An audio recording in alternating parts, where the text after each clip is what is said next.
السلام عليكم ورحمة الله وبركاته. حبايبي وعيلتي وناسي، عاملين ايه؟ اخباركم ايه؟ يا رب دايما تكونوا بخير وبسعادة واحسن حال. حبايبي، كل سنة وانتم طيبين. خلاص فاضل ايام بسيطة ويهل علينا عام هجري سعيد. يا رب يجعل كل ايامنا سعادة وخير وراحة بال، ويجعل كل ايامنا بالخير واليمن والبركات. حبايبي وعيلتي وناسي، صلوا على الحبيب. اللهم صل وسلم وبارك على سيدنا محمد. استغفر الله العظيم واتوب اليك. اذكروا الله، الا بذكر الله تطمئن القلوب. حبايبي وعيلتي وناسي، شكرا ان انتم فضلتم وبقيتوا سندي وظهري بعد طبعا ربنا، بعد فضل ربنا طبعا.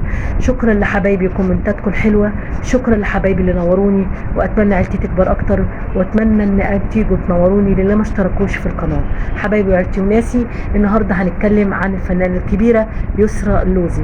الفنانه الكبيره يسرا اللوزي عندها حاجه غريبه، يعني لما بيجي لها عمل جديد بتعمل حاجه غريبه. بتقول انا ببيت على البيت من يعني مثلا يكون عندها العمل ده مثلا بكره، بتبيت من النهارده مثلا من الوقت الحالي ان هي تبيت على انها تعمل الملوخيه. طبعا الملوخيه اكله لذيذه جدا مشهوره عندنا في مصر، واكله جميله جدا.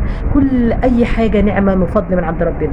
فبتقول ببيت ان انا بقول للي في البيت بتمم عليهم ان هم يعملوا ويجيبوا كميات كبيره جدا من الملوخيه ويعملوا الملوخيه. بتقول انا بحبها بايته، لكن انا بحبها ايه، فريش وطازه. كل واحد طبعا وليه عوايده في اكله. فبتقول ببيت عليها لتاني يوم. فتاني يوم العمل اللي هو بتروح بيه، يعني الصباح اليوم اللي هي تروح فيه شغلها، بتقول بدل ما بشرب كوبايه النسكافيه بحط في المج بتاع النسكافيه كوبايه ملوخيه كبيره قوي واشربها قبل ما اروح واذهب للعمل ده. بتقول انا كمان في عندنا عاده، يعني الخرزه الزرقاء دي من ايام الفراعنه، من ايام اجدادنا الفراعنه، اسطوره من ايام اجدادنا الفراعنه.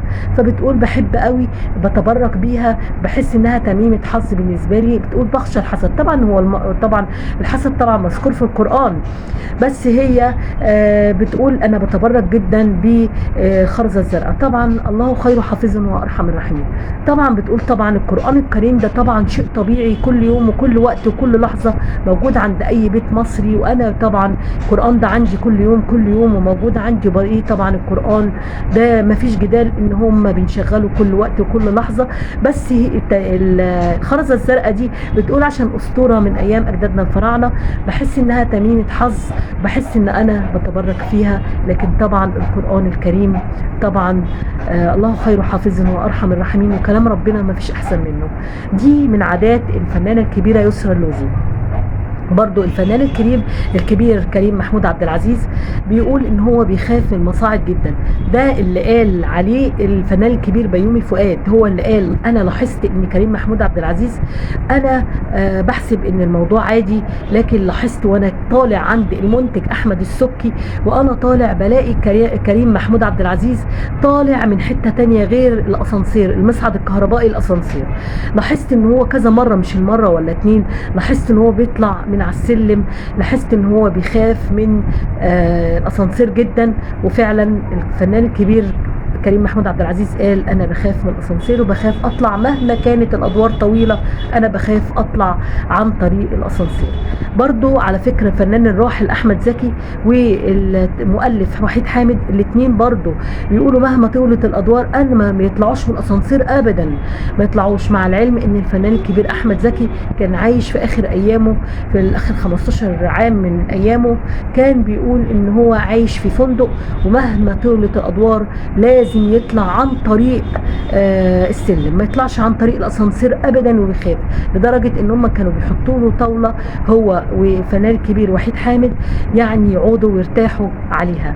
يعني الفنان الكبير كريم محمود عبد العزيز، الفنان الراحل احمد زكي، والفنان والمؤلف وحيد حامد، كانوا الثلاثه بيخافوا يطلعوا عن طريق الاسانسير المصعد الكهربائي، كانوا بيطلعوا السلالم مهما كانت الادوار عاليه. برضه الفنان الكبير اشرف عبد الباقي بيحب دايما يحط تحت المخده، تحت الوساده الساعه لازم يبص فيها. تقريبا احنا اغلبنا كده نحب نحط الساعه عشان نشوف الوقت ونحطها تحت المخده. حبايبي وعيلتي وناسي، دي من اغرب هوايات ومن اغرب عادات فنانينا في الزمن، فنانينا في الزمن الجميل وفي فنانينا في الزمن الحالي، ودي عوايدهم اللي بيعملوها. حبايبي يا رب يكون الفيديو عجبكم. اوعوا تنسوا تعملوا لايك، واللي ما اشتركش في القناه اتمنى يجي ويشترك معايا وينورني. حبايبي اوعوا تنسوا تصلوا على الحبيب، اللهم صل وسلم وبارك على سيدنا محمد. حبايبي وعيلتي وناسي، متشكره جدا، شكرا.